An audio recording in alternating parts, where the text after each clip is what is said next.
All right. I believe we can get started. Greetings, everyone. It is a pleasure to be here with you all today. Happy Tuesday, happy Earth Week, and happy Passover to all of those that are celebrating today. And welcome to Alameda County Community Food Bank's first town hall of 2024.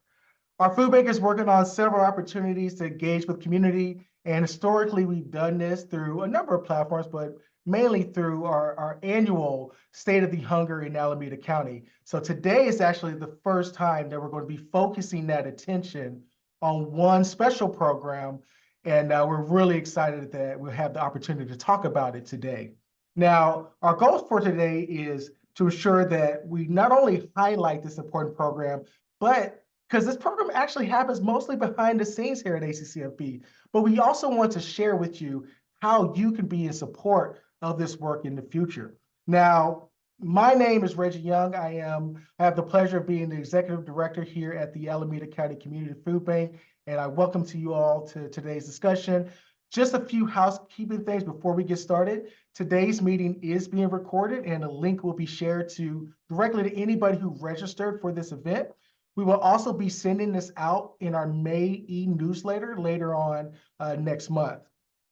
Captions for today's presentation will also be enabled. If you have any questions for any of the panelists, please use the Q&A function in Zoom. Our team will be monitoring it throughout the discussion, and those questions can be directed directly to the panelists. We'll be monitoring and we'll be able to get those questions out to people for them to be answered. Now, you may be able to tell that I'm dealing with a little bit of a cold today. And so Mike, our Director of Community Engagement, will be moderating for today's session. And so, but before we get to Mike, one of the things we wanted to do to get this conversation started was to share a brief video to give you a broad overview about our work.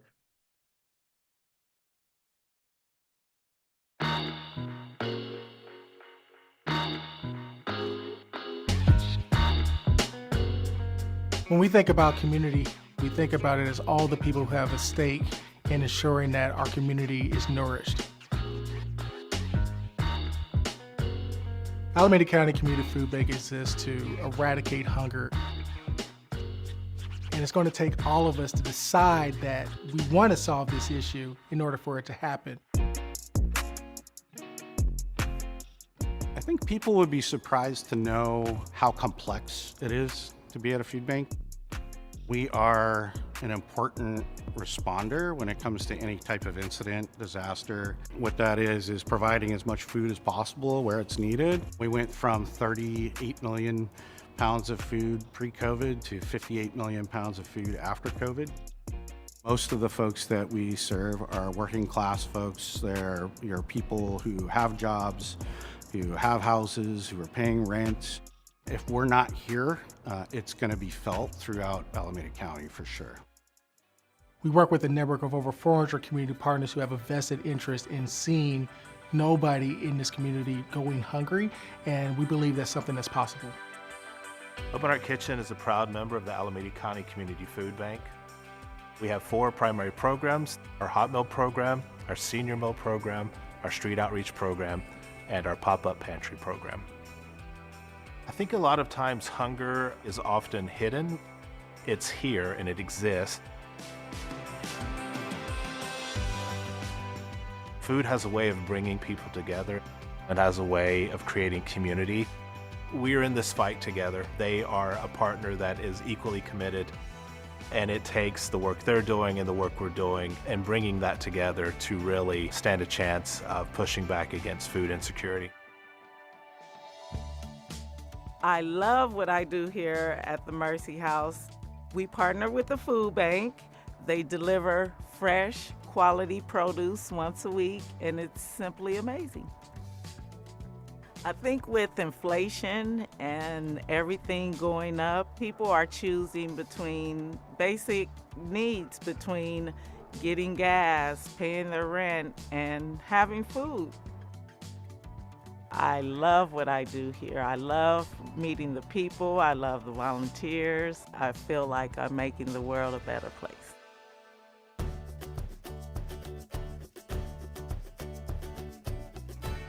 Longwood Elementary and the food bank have been partners for about 10 years, and we serve about 100 families. Hola, mi nombre es Virginia Sánchez, soy madre voluntaria y también cliente. Me encanta ayudar a las personas, así como ellos me ayudan a mí en esta escuela. A darles comida es una gran ayuda para mis hijas y estoy feliz de servir a esta comunidad.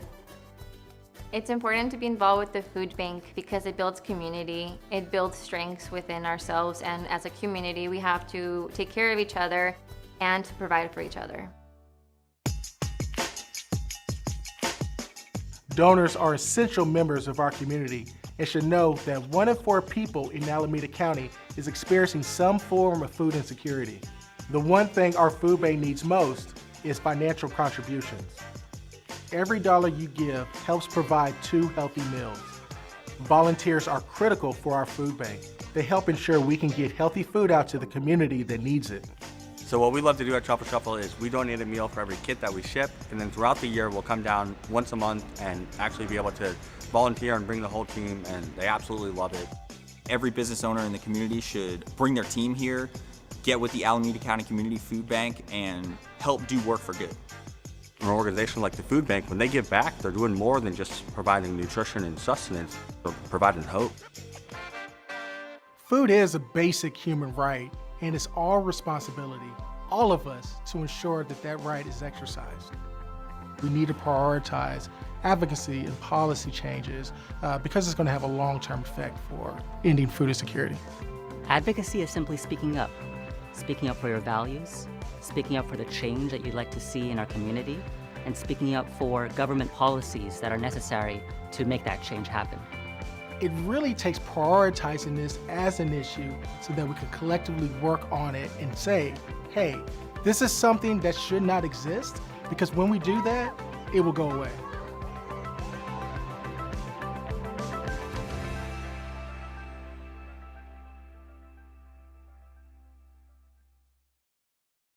Our voices are stronger together, and appreciate the fact that you all are here today to have this conversation with us. And shout out to all of the partners who actually made that video happen because we are in this together. With that, to start us off and set the groundwork of our conversation today, I will pass it off to our Director of Community Engagement, Michael Altfest. Thank you, Regi. I appreciate the welcome. Wishing you a very swift recovery. I've seen you today. We have been in the same room. I know that you I know that you feel probably a lot worse than you're putting on. So go rest up. Actually, if you can stick around for a little bit, I have to imagine we'll probably get a couple questions that I would love to direct your way. So yeah, thank you very much. Hey everybody, my name is Michael Altfest. As Regi just said, I'm the Director of Community Engagement and Marketing here at the Food Bank. So I'll be diving in and moderating. I will do my best to do Regi justice. I know a lot of you had probably joined here hoping to hear a lot from Regi, but I'll do my best here. So so we're going to dive right in. Now that you've seen a kind of a broad overview of our work, I realize some of you have seen that before, but that's a very kind of high level view of our work. We do want to dive in and kind of dig into a very sort of specific part of our work that we've actually found a lot of even our closest supporters don't even realize we do, or at least don't know the full scope of our work, and that is our sustainability and food recovery efforts. This obviously is a topic that has gained a lot of attention in the last couple of years, particularly in the food recovery space. You've probably seen a lot of newer organizations entering this space. And the fact is, food banks like ours and the Feeding America Network, we've been leading this charge for decades. So this is actually part of our work pretty much since the inception of our food bank, which is nearly 40 years old. Some food banks even longer.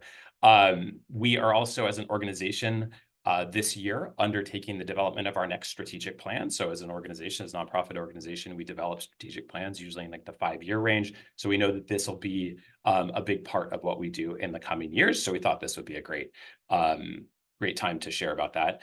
And of course, when it comes to food recovery, that immediate connection that people think about, ensuring healthy food can reach people who need it is kind of obvious, but there's a lot more behind the reasons that we do this.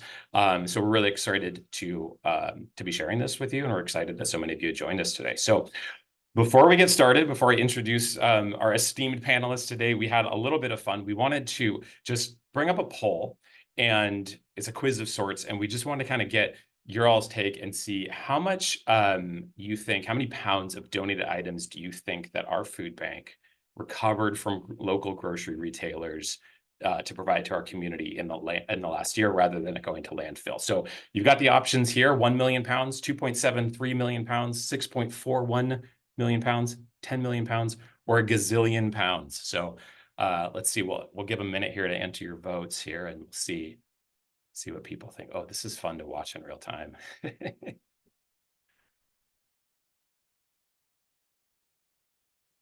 surprised nobody's guessing 1 gazillion. All right. As somebody who enjoys microwave popcorn, I'm going to sit here. I'm going to kind of count 1 to 2 here to see when the pops stop, and then I'll assume then it's ready to come out of the oven. All right. Got almost 60 respondents, and it's looking like 6.41 million pounds is winning out. So, all right.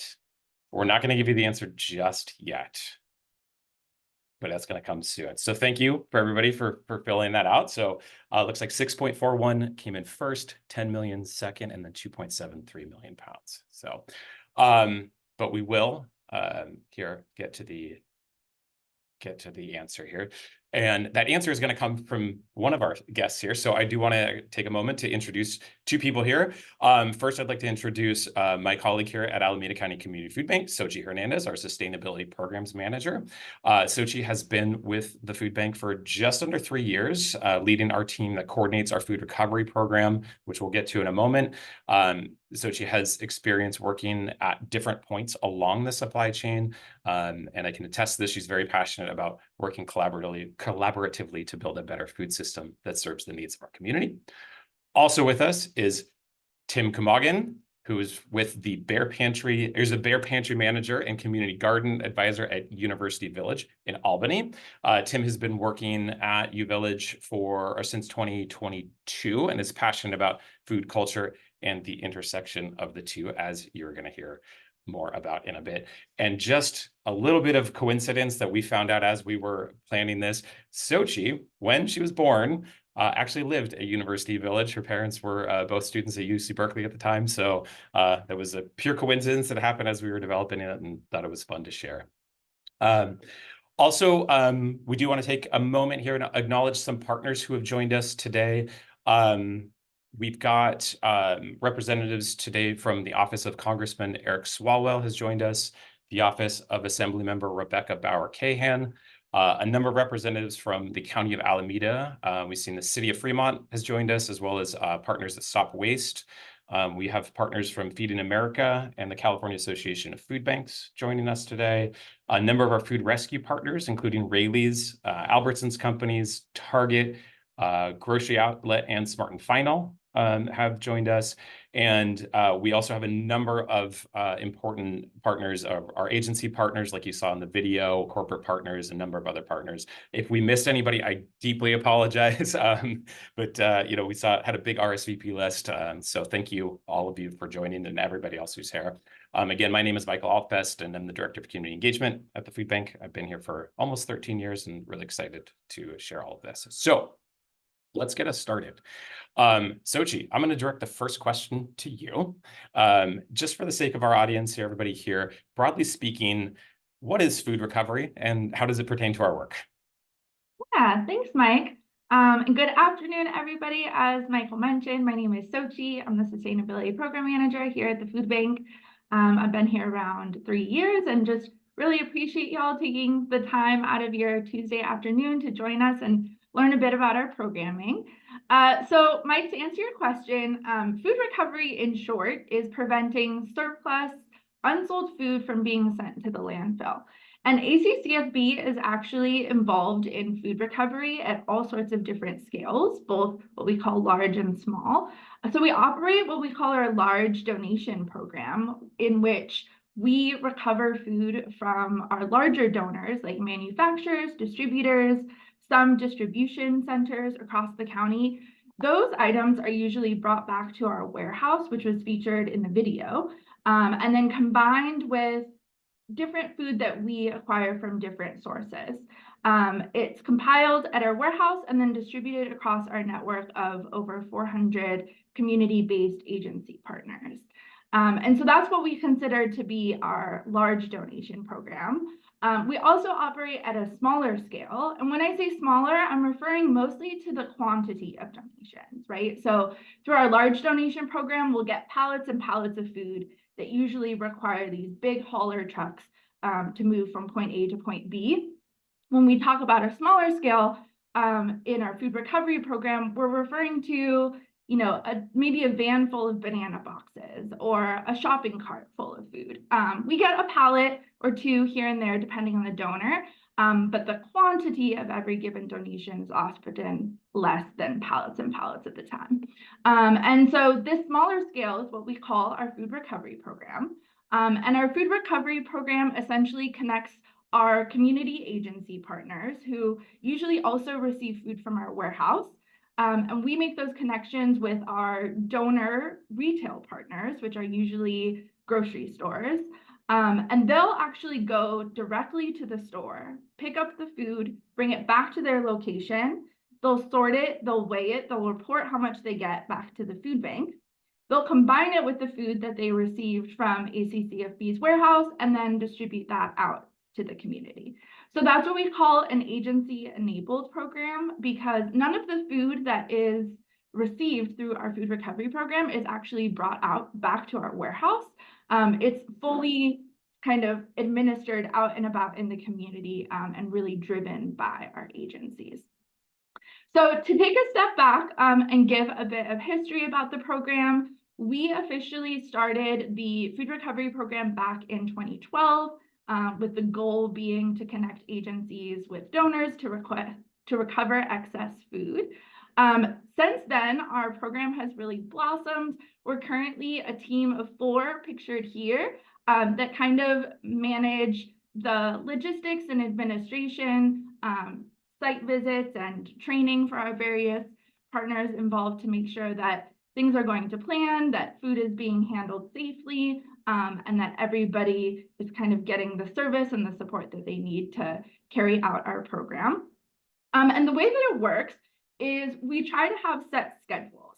So for example, every Monday at 10 a.m., we'll say agency A should go to donor B to pick up all the donations at that given grocery store. And these schedules are really tailored to meet the needs of our donors and our agencies, of course. So currently, we're working with 69 of those 400 agency community partners across the county. They recover from over 170 of our donor partners, many of which have their logos included on this slide, and I believe some of which are joining us on the call today. So hello to our donor and agency friends. And across the county, we're operating almost 500 of those scheduled weekly pickups, which is really incredible, and I think a testament to all of the activity that our agencies are really doing on the ground to move this food around. So the next slide, we'll see where some of these agencies are located. Each little purple dot on here represents the 69 of our 400 agency partners that are currently participating in our food recovery program. You'll see that they're really located in every corner of the county, and that is a huge asset for us as a food bank. We really appreciate their partnership because it allows us to access excess food, not in just a certain region, but across the county. The next slide will show us where our donor partners are. So these green dots represent the 170 plus donor partners or grocery stores that we recover food from, usually on a weekly basis. And then the next slide will, at risk of blowing your mind a little, show visually the connections that are happening at any given week between our agencies and our donor partners. So if you squint, you'll see those purple dots are agencies, the green dots are donors. and just the flurry of activity that's happening any given day, any given week, to move around excess food from grocery stores and out into the community. That's very impressive, Xochi. I think one of the fun parts about being in my role, and I hope this is sharing it with the folks on this call, is just getting to learn this. So like the first time I saw this map, it was just, I think you just used the word mind blowing. It is incredible to see sort of the complexity of an operation like this just on a weekly basis. So this is a great segue because we had just done a poll a little bit, and I'm sure the guests are itching to know. When I'm looking at this map, how much are we talking about in terms of the items that we're covering? Yeah, so back when we started in 2012, we were covering about 500,000 pounds annually. But we're super excited that as of last year, to answer the poll question, we recovered over 10 million pounds, which is the first time that we've ever hit that 8-digit mark. So super exciting to see kind of the momentum and the pretty exponential growth of our program in recent years. You can kind of see the pounds by calendar year in the bottom left graph that really shows that growth overall. So excited to see how the program will continue to grow.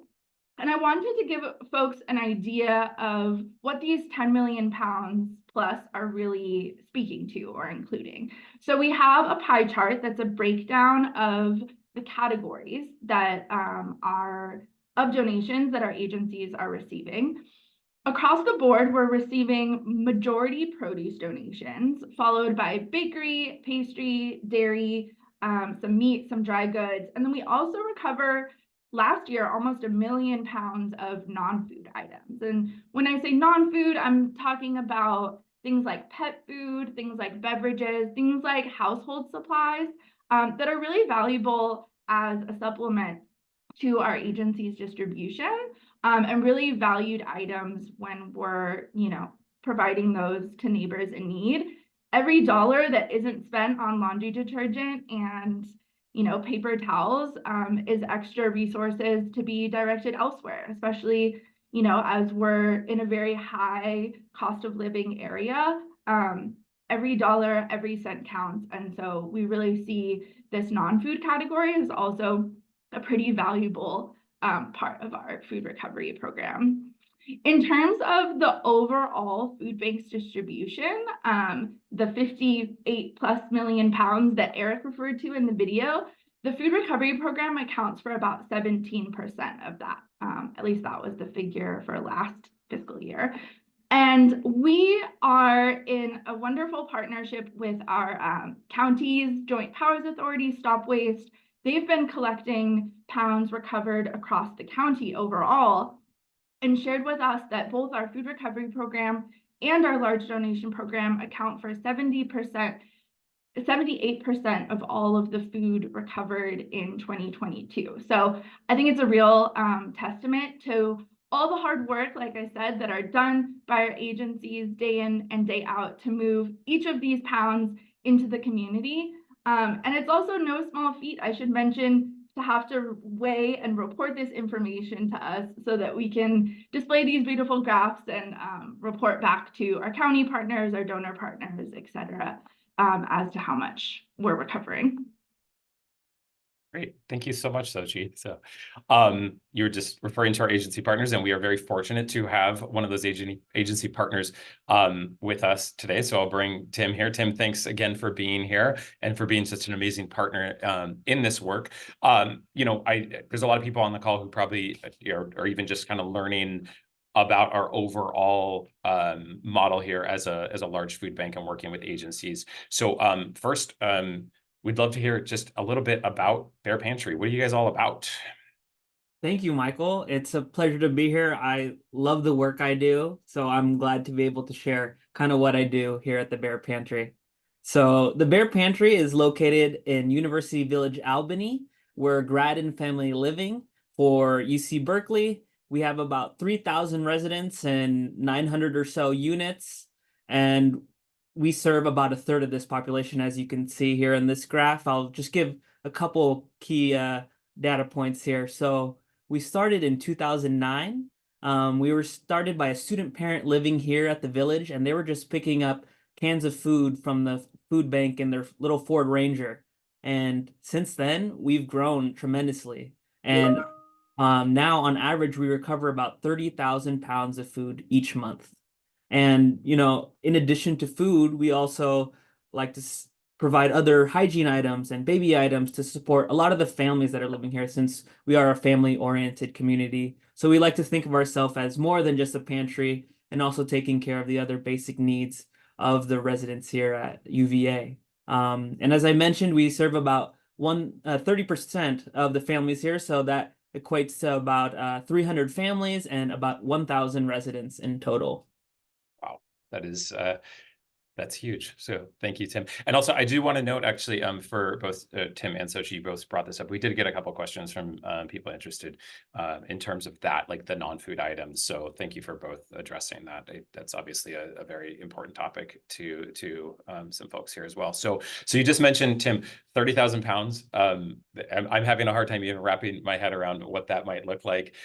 So we would love to hear from you a little bit, sort of just on the ground, like just details. What does that look like? What does it mean for you to be recovering 30,000 pounds like that? Yeah, it's a really good question. And then in the next slide, I can show you, I think that's our schedule of how we operate and, recover all this food.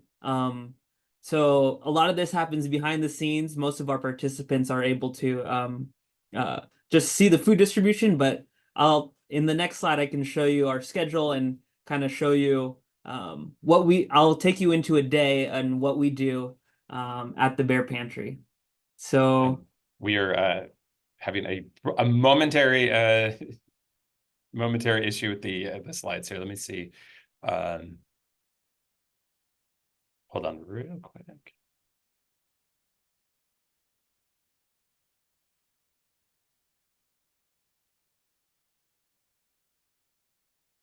Sorry, everybody. We will be here in a second. And if the slide doesn't come up, I'm happy to also share. Just walk us through it, Sure, Tim. absolutely. So we're open 5 days a week. We're only closed on Wednesdays and Fridays, but I'll take you into a day in the life on a Sunday. So we start recovering food at 7:30 in the morning on Sunday. So I'm the van driver that day, and I meet up with our van assistant. We greet each other almost non-verbally. We're still shaking off the cobwebs of, the night before, whatever happened then. And from there, we make our way to Safeway on Solano Avenue, right there, as you can see on Sunday. That's about 10 minutes away from the pantry.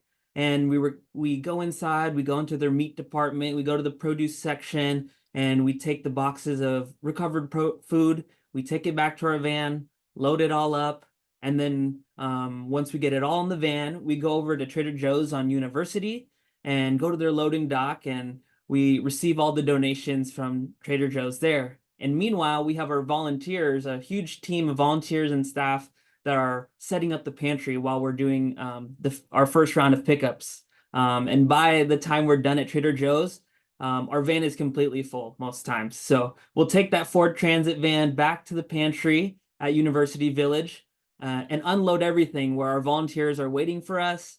They help us unload the van. We weigh each box and separate it into categories and make sure everything's stored properly. And once we unload the van and all the volunteers are preparing all the food distribution, me and the van assistant go back to Whole Foods to get some more food, where there's a different process. We go into all their departments again, recover all the food, load the van, take it back, and bring it back to the pantry, where another volunteer brings back food from Sprouts at the same time. So by then we have thousands of pounds of food. We're setting up outside on foldable tables with canopies, and people are already starting to line up to get their food. And before 10:30, we're already done. And that's a day in the life of the Bear Pantry on a Sunday. And we just get ready to do it again the next day. And you just said that last word there. There's that's just a Sunday for you. So thank you. That's really impressive. So obviously we're looking at a single week here for you. So over the course of the year, how many pounds are we talking about for you? Yeah, it's quite impressive, you know. So here we are. This is the 261,944 pounds of FRP food in 2023.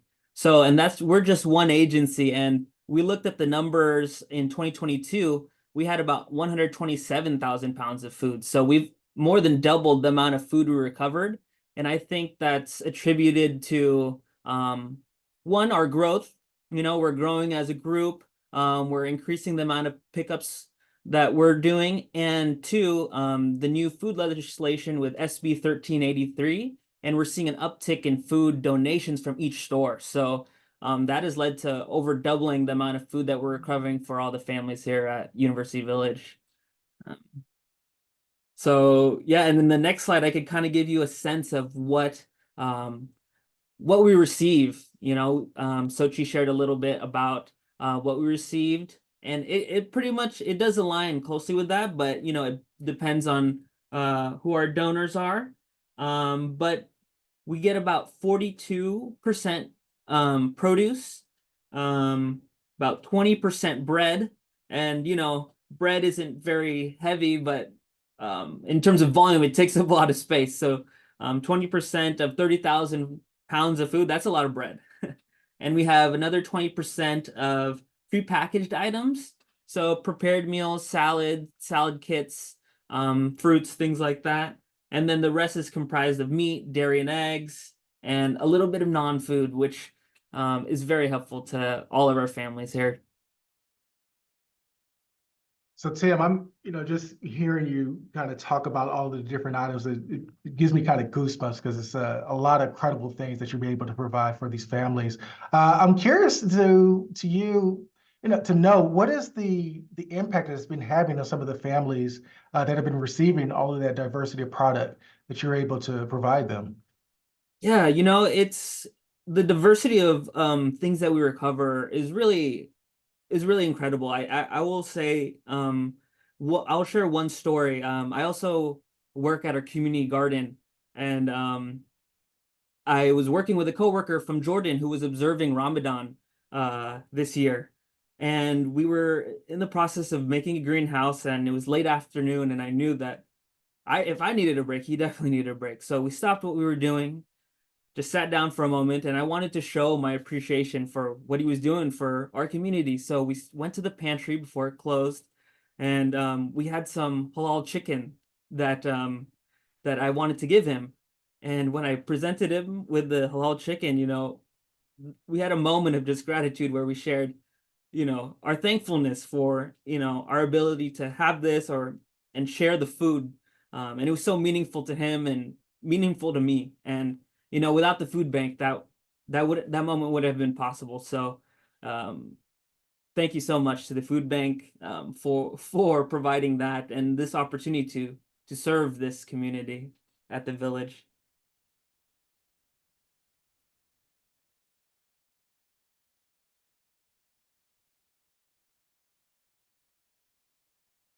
I apologize, my Zoom crashed. Thank you, Tim. No worries at all. So I think you probably just got to share about the gentleman that you shared the story with us. So thank you. That was a really heartwarming story. So just real quick, before we move on, obviously you guys have done some really great work. If any of our attendees, we actually had a couple questions coming in, people wanting to know how to help in general and everything. But if people want to help out with Bear Pantry or interested in learning more, how might they do that? Yeah, I think the best way to do it would to reach out to us via our Instagram. We're UVA Bear Pantry. Yep, that's our team right there. There's a QR code on the screen if you want to connect with us on Instagram, or a quick Google search of the Bear Pantry. You'll find our webpage on the University Village website. And if you reach out to us there, we'll get in touch with you about volunteering if you'd like. And big shout out to our volunteer and staff here. None of this would be possible without them. So shout out to them, and thank you to the food bank and for this opportunity to share. Cool. Thank you, Tim. Really appreciate it. We appreciate everybody sticking with us through a little like technical difficulties here. This is the Zoom world that we live in. So, Tim, you really kind of really hit home just sort of the general theme of the community impact. So we kind of want to stick with that. And Xochi, I'm going to hand this back to you here real quick. So we've discussed a fair amount about the sort of the what and the how of food recovery. But there's that big important question about this work that we want to ask, and that's the why. Like, why is it important for a food bank like ours to be committing so many resources to this effort? And I will say that one of our attendees, Juan, asked specifically about greenhouse gases and stuff, which I think you might get to. So yeah, we'll get there. But I think an important point to make in terms of the why is just flagging that, you know, in a country and a region as prosperous as ours, hunger doesn't happen because there isn't enough food. It happens for systemic reasons like poverty, which we're also aiming to solve in perhaps a different webinar. We can dive deep into that. There's also distribution issues at hand. But simply put, there's an unacceptable amount of food waste in this country, in this county, as well as an unacceptable number of people who don't have access to healthy food. And so closing that gap, as we've been doing for decades, is really one of our biggest whys that drives this work. But of course, as Juan Francisco may have alluded to, there is also an environmental impact of food recovery, especially with Earth Day being yesterday. We definitely wanted to share some statistics around what happens when food goes to waste and winds up in the landfill. In 2022, it was estimated that 30% of all food produced was wasted and wound up in the landfill, which is just insane. That equates to almost 80 million tons of food. And folks may or may not be aware that when this food is sent to the landfill, it generates a super toxic, polluting greenhouse gas called methane. And this methane is a major contributor to climate change. It's estimated that 50% of methane emissions that are coming out of all landfills is attributed to food waste. And so we see this as a real opportunity to reduce food waste, is supporting our communities in providing them, you know, healthy, nutritious food, and is contributing towards our mission to end hunger. But it's also having a positive impact on the environment and a reduction overall of greenhouse gases. So as shown on the screen, we took out the non-food pounds of our food recovered in 2023, and overall we recovered just over 9 million pounds of food, which prevented 158 tons of methane from being released in the atmosphere if that food winded up in the landfill. There's also, of course, environmental impacts upstream. So lots of resources, you know, carbon, water, people power is used to produce our food, right? In my past life, I worked at the very beginning of the supply chain with farmers and farm workers, implementing sustainability strategies there, and really witnessed firsthand all of the time and energy and resources it takes to just grow our food in the first place. And so there's also some savings, some environmental benefits of not letting all of those resources that it takes to produce our food go to waste and wind up in the landfill. We know that the communities that we serve are disproportionately impacted by climate change. And so we see ourselves as having a real responsibility to be good stewards of the environment and, you know, contribute to this work in the best way that we can. Wow, that is really impressive. Thank you, Xochi. And it's actually a really great segue onto the next question that I had, which I'm sure is on a bunch of people's minds, and we'd be remiss if we did not get through today's discussion without bringing up California's massive sweeping climate legislation, which we commonly know as SB 1383, which obviously has a huge impact on our work. So if you wouldn't mind walking us through this in the most simple terms, even me as somebody who's somewhat intimately familiar with it, you know, it's, you know, would love to hear kind of the what this means for us. Yeah, absolutely. So SB 1383 is legislation that passed back in 2016, but then was more recently implemented in 2022. And it looks to completely overhaul the way that we manage our organics waste as a state. So that includes things like yard scraps and household compost. But there's also an edible food recovery component, which most impacts us.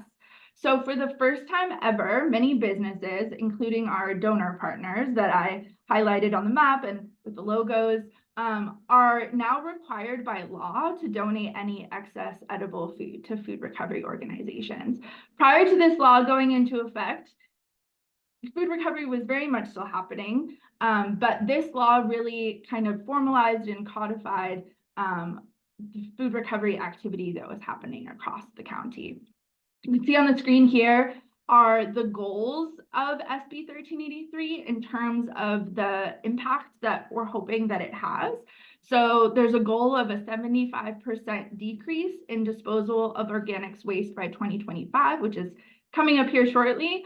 And then a 20% increase of food being recovered for human consumption, also by 2025.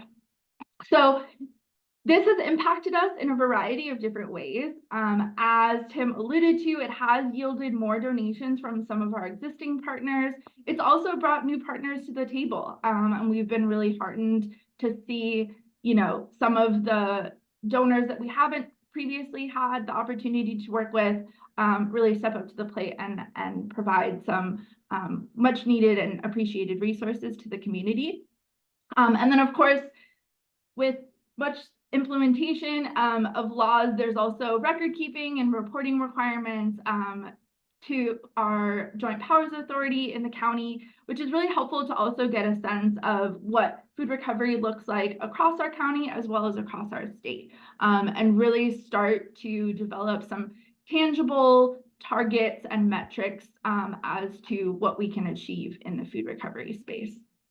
So, moving forward, we'll keep doing what we're doing. We'll continue to report to the county, and we're also, just like I said, hoping to leverage this as an opportunity to engage with donors that we maybe haven't been able to work with historically.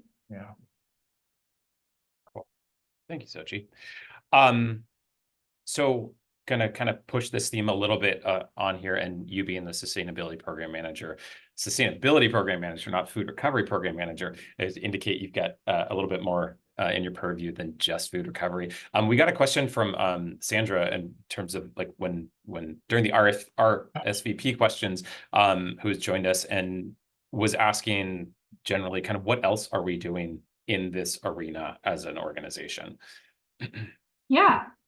So the first thing that comes to mind is we have a sustainability committee here at the Alameda County Community Food Bank, which is an interdepartmental group that proposes and leads different sustainability initiatives. So, for example, just last Friday, we hosted, in celebration of Earth Day, a kind of staff clothing swap where folks were able to bring in some excess items from their spring cleaning, swap things around, and make sure that clothing doesn't wind up in the landfill, because a lot of resources go into making our clothes as well. But our biggest achievement, I would say, in the last year was becoming Green Business Certified.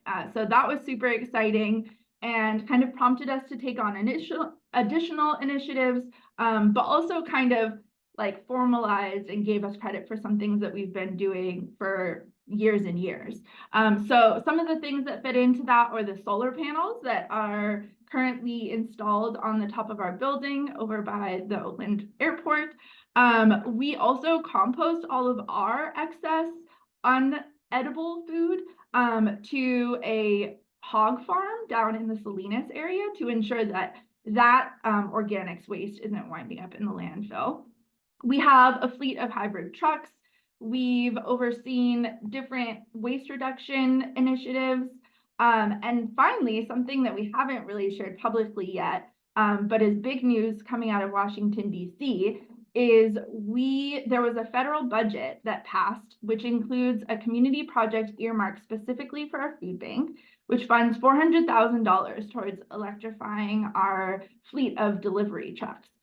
So that's super exciting. Big thanks to our local representative, Eric Swalwell, and our advocacy and grants team. And we're super excited to get the electrification of our delivery fleet underway. So all to say, you know, we've been hard at work implementing some different initiatives, but there is still lots to be done, and we're just getting started. Great, thank you, Xochi. You know, and kind of close out on the note, kind of have a two-part wrap-up question for you as we near the end of this. First big part is what are some of the biggest challenges that you're seeing in this space? And the second part to that, and we did get this question from a few folks, including Parul. I hope I'm pronouncing your name correctly. Just what are some opportunities for our guests or people watching this later and the community to support this work as we grow it? Yeah. Well, I really appreciate this question because this work certainly is not without its challenges. You know, I'd say one of the bigger ones that we're hearing a lot in the food recovery space is just the costs associated with food recovery. So as Tim alluded to, it takes a lot of volunteer and staff time, wear and tear on vehicles. You know, gas has gotten increasingly expensive over the past couple of years, and a lot of these costs are bared directly by our agencies. And so, you know, especially in light of SB 1383, where now food recovery is a government mandate, we're really trying to look to see what opportunities exist to get some sort of sustainable funding in place, so that our agencies don't necessarily have to bear all of the costs of our food recovery happening day in and day out. I would say for our team, you know, there's a lot of partners and a lot of logistics and a lot of moving pieces at play in any given week. As you saw on the map, you know, there's a lot of activity happening, and it takes a lot to just make sure that the right food is winding up at the right place at the right time. And that's something that is kind of an ever-evolving challenge and something that my team does a great job navigating on any given week. But there's certainly plenty of opportunities to support. Hopefully folks are aware we're a community organization, not a government organization. So with that, we run on community support, and financial contributions are really what keep this program afloat. I also encourage folks, if they're wanting to support out and about on the ground, to volunteer for a local agency. I know Tim shared his information on how to tap in with their group. I'm sure that they could always use volunteers at 7:30 on Sunday mornings if that is something that you're willing to help out with.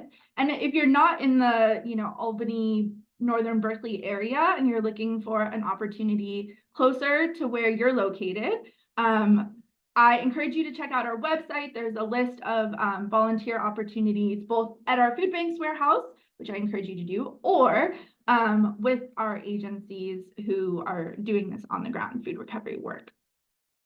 Also, since the topic is food recovery, sustainability, it's Earth Week, I would be remiss not to encourage folks to also consider their own food waste at home. People might be surprised to learn more food is wasted at the household and the kind of consumer level than at the retail level, which means that there's a real opportunity for us as individual consumers to be mindful about the food that we're purchasing, and the food that maybe we're purchasing, not consuming, and then throwing away. So I encourage folks to be being mindful of purchasing excess food, maybe take a quick fridge audit prior to doing your grocery shopping, have a leftovers night, and then inevitably there will be food scraps. And so really composting those when you can, either at home or in your green bins, really does go a long way. And I think if we're all kind of on board with implementing these different at-home activities, we'll see a real difference in the amount of food that's winding up in the landfill. And lastly, you know, we mentioned two kind of government initiatives, SB 1383 and the fleet electrification. These are initiatives that really start at the grassroots level. And so I encourage folks also, if advocacy is an area that they are passionate about, to contact your local representatives. We have a advocacy team here at the food bank, and there's plenty of opportunities on our website to tap in around our advocacy work. Awesome. Thank you, Xochi. Thank you, Xochi. Thank you, Tim. Thank you, Regi. We have actually reached the end of the presentation and panel part of this, but we do have a lot of questions. So realizing we've got about 9 minutes left here, I'm gonna fly through a couple of these here, if you're ready for them. And actually, Tim, I'm gonna ask you the first question here because it was a fun one. Somebody wants to know, what are some of the most interesting or unique items you've seen donated through FRP, through the Food Recovery Program? It's a good question. There's a lot of interesting items, but I will highlight the most helpful ones are the household items, like sometimes we get like toothpaste and toothbrushes, toilet paper, all these toiletries that go a long way towards helping families out. But a fun one, I guess, is after any holiday, like Valentine's Day, we get so many Valentine's Day cards, and then after St. Patrick's, we have like little leprechauns and stuff like that, and just random things after the 4th of July. So we'll give those out the next year too, if we have enough storage for them. But lots of interesting things received in that non-food category. Very cool. Xochi, anything interesting you've ever seen? Well, I was asked once how long past the code date preserved duck eggs could be donated, which we learned was like something crazy, like 100 years. So look into preserved duck eggs if you're not familiar with what those are, because we learned that many people were really excited to receive them even past the code date. I have learned from you that those are also called century eggs. Mm-hmm. And anybody who might have a copy of our newest Community Harvest newsletter, I do believe we mentioned that as well. So thank you both. Regi, I've got a couple questions that popped up here that I think I'm going to attempt to pronounce the name here. Lissalette, I believe, asked a question, wrote in and asked, with the astronomical rise in grocery prices, how we're able to keep acquiring nutrient-rich food, and do we purchase these, and if so, how do we rely on funding or other means? Oh, great question, but we absolutely rely on funding for those. So I think just kind of going back, one of the things that we saw a big shift in from pre-pandemic to now was just the amount of need that we were seeing in community. And along with that, we saw a lot less in donations in food resources. And so essentially, a lot of the food resources we were getting prior to the pandemic was coming from farms and other producers coming directly to us as donations. But a lot of that has shifted with the higher costs within the supply chain. And so the challenge was twofold for us. One, we were seeing a larger number of clients who were being impacted by the higher costs needing our services. Yet we also needed to purchase more food items to meet that need, which were of course coming at a higher cost. And just to give you an example of that, prior to the pandemic, we were spending about $250,000 a month on purchased product. We got to a point where we were spending about $1.7 million each month on purchased product. And right now it fluctuates between that and about 1.5 million right now. And so it is absolutely a thing in which we're constantly needing donations for to be able to meet that need and really just provide the variety of food items that our community wants and desires as well. And the great thing about the food recovery program is that it also provides an extended amount of diversity of product that we typically can't even source in some cases. And so when you hear about Tim talking about what they're getting at the Bear Pantry, there's a lot of those items do not come to the docks of the food bank. And so it's an added value to be able to source those items along with the things that we get at the food bank on a regular basis to ensure that we're providing the most out of every opportunity to our community in need. Thank you, Regi. I'm actually going to give you another one here, and I'm just going to kind of read it here. So regarding sustainability efforts and minimizing the environmental impacts of food production and distribution, are there any efforts to work with local or organic food distribution industries to promote sustainable farming practices? It's another great question. So I'll just lean on Xochi in one of her statements, in that there's a lot of work that we can do within this space. And so one of the transitions that we made during the pandemic was tied to our purchased produce. We had a smaller budget around purchase produce prior to the pandemic. When we saw that budget increase, we decided that we wanted to spend it tied to our values. And so we began spending our purchase produce and purchasing specifically from BIPOC farmers, local BIPOC farmers within the region. And so just to give you a sense, 2.5 years ago, we were spending $0 on local BIPOC farmers to get our purchase produce. Right now, 100% of our produce is sourced from BIPOC farmers. Now, along with that, one of the things that we're in partnership with 4 other food banks in the Bay Area is a regional collaboration in which we're doing an assessment of the landscape of local farmers within the region. And the idea is that not only will we start creating more agreements to purchase from them, but we can also look at other sustainability practices, not only just organic, but then also regeneratively grown produce as well from these different farmers. And so it's an emerging space for us. And the thing that I know just from our ability to go from 0 to 100% with purchasing from BIPOC farmers within the course of 2.5-year period is that we can make extensive strides in that area as long as we set goals around it. And that's something that we want to do. Thank you, Regi. Xochi, one last one for you before we wrap up here. Laura, who's actually one of our volunteers, wanted to know about recovery from home and community gardens. Although I know the answer to that, I figured I'd just kick that over to you. Yeah, that's a good question. And the short answer is no. We aren't currently involved in any recovery from home and community gardens. That's sometimes referred to as gleaning. And I do know that it is pretty active across our county outside of the food bank. I believe it's Village Harvest has like a gleaning organization directory that I encourage folks to look at. And maybe there's an opportunity locally if you have, a very abundant pear tree and you're wanting to share some of those resources with folks.